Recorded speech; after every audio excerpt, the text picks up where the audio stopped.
बांग्लादेश की नई interim government ने पहले भारत को धमकियां देना स्टार्ट करी। इसके बाद भारत विरोधी बयान दिए। भारत विरोधी जो लोग थे जो कि आतंकियों की श्रेणियों में आते थे उनको अपनी जेल से रिहा करना स्टार्ट कर दिया। लेकिन अब जो बांग्लादेश की नई सरकार कर रही है वो किसी भी ब्लैकमेल से कम नहीं है। अब मैं ऐसा क्यों कह रहा हूँ तो आप खुद आपकी स्क्रीन पर खबर देख लीजिए, आप खुद ब खुद पूरा मामला समझ जाएंगे। लेकिन दोस्तों उससे पहले अगर अभी तक आपने इस चैनल को सब्सक्राइब नहीं किया है तो आपसे विनम्र निवेदन है कि आप इस चैनल को सब्सक्राइब कर नोटिफिकेशन बेल को ऑन कर लीजिए और वीडियो को लाइक कर दीजिए। चलिए हम वीडियो में वापस आते हैं। जैसा कि आप देख सकते हैं जो बांग्लादेश की नई सरकार है उसमें फरीदा अख्तर नाम की एक मिनिस्टर है जो कि एक एडवाइजर है मिनिस्ट्री ऑफ फिशरीज और लाइफ स्टॉक्स की। इन्होंने ऐलान किया है कि इस साल हम भारत को जो हिल्सा मछली होती है उसे एक्सपोर्ट नहीं करेंगे। सबसे खास बात कि ये ऐलान ऐसे टाइम में किया गया है जब भारत के बंगाल राज्य में दुर्गा पूजा आने वाली है। मुश्किल से एक महीना बचा हुआ है। इसके दौरान बंगाल और उसके आसपास के राज्यों में हिल्सा मछली का इस्तेमाल बहुत ही ज्यादा किया जाता है।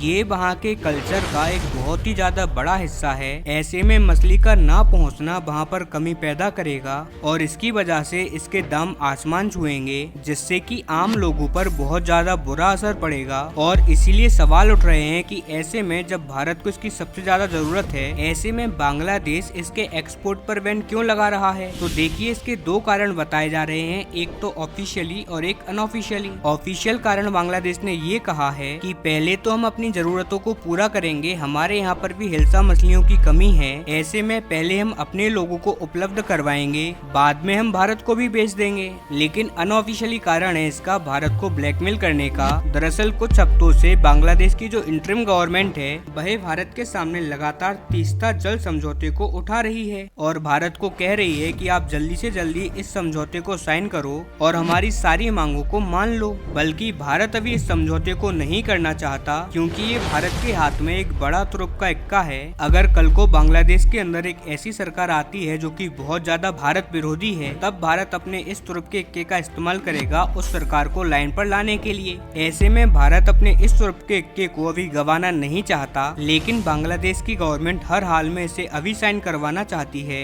और इसीलिए रिपोर्ट आ रही है भारत को एक बड़ा संदेश देने के लिए इस मछली के एक्सपोर्ट पर बैन लगाया गया है। अब हालांकि आप में से कई लोगों को लगेगा कि यार ये क्या बेवकूफी है, ये तो बहुत ज्यादा बचकाना कदम है, इससे तो भारत को कुछ भी नहीं होने वाला। तो मैं आपको बता दूं कि हो सकता है कि आप लोगों के लिए बचकाना हो, लेकिन बांग्लादेश की सरकार पिछले 20 सालों से ऐसा ही करती आई है। जब शेख हसीना की सरकार थी तब भी तीस्ता जल समझौते से नाराज होकर बांग्लादेश ने भारत पर इस हिल्सा मछली के एक्सपोर्ट पर बैन लगा दिया था। फिर बाद में 2020 में भारत ने समझा बुझाकर इस एक्सपोर्ट बैन को हटवाया था और पिछले 4-5 साल से लगातार इस मछली का एक्सपोर्ट भारत में हो रहा था। लेकिन पिछले 5 सालों से बोतल में बंद इस मछली के जिनको एक बार फिर से बाहर निकाल दिया गया है और इनका मकसद है भारत की सिरदर्दी को बढ़ाना, खास करके बंगाल राज्य में। अब आपका क्वेश्चन होगा कि बांग्लादेश के इस कदम का भारत पर क्या नेगेटिव कदम पड़ेगा। तो बस इसका इतना नेगेटिव असर पड़ेगा कि वैसे तो ये मछली भारत के अंदर भी मिल जाती है। भारत का जो उड़ीसा राज्य है वहाँ से आप बंगाल इसे भेज सकते हैं, लेकिन ऐसे में उसके दाम थोड़े से ज्यादा हो जाएंगे। बताया जा रहा है कि जो मछली अभी 1500 से 2000 रुपए किलो मिलती है उसकी कीमत एकदम से डबल हो जाएगी, यानी कि 30,000 रुपए किलो तक पहुँच जाएगी और आम लोगों की जेब पर इसका असर पड़ेगा। लेकिन वहीं अगर हम ओवरऑल देखें तो बंगाल के बाहर इसका जरा भी इम्पैक्ट नहीं पड़ने वाला। बाकी आप में से कुछ लोग कहेंगे कि यार हम भी तो इनको डीजल पेट्रोल खाने पीने की चीजों को बेचते हैं, क्या हम इन पर बैन नहीं लगा सकते। तो देखिए ये छोटे मोटे देश हैं, ये लोग ऐसी टुच्ची हरकतें करते रहते हैं। अगर हम इनके मुंह लगते हैं तो कहीं ना कहीं हमारा लेवल भी नीचे होगा।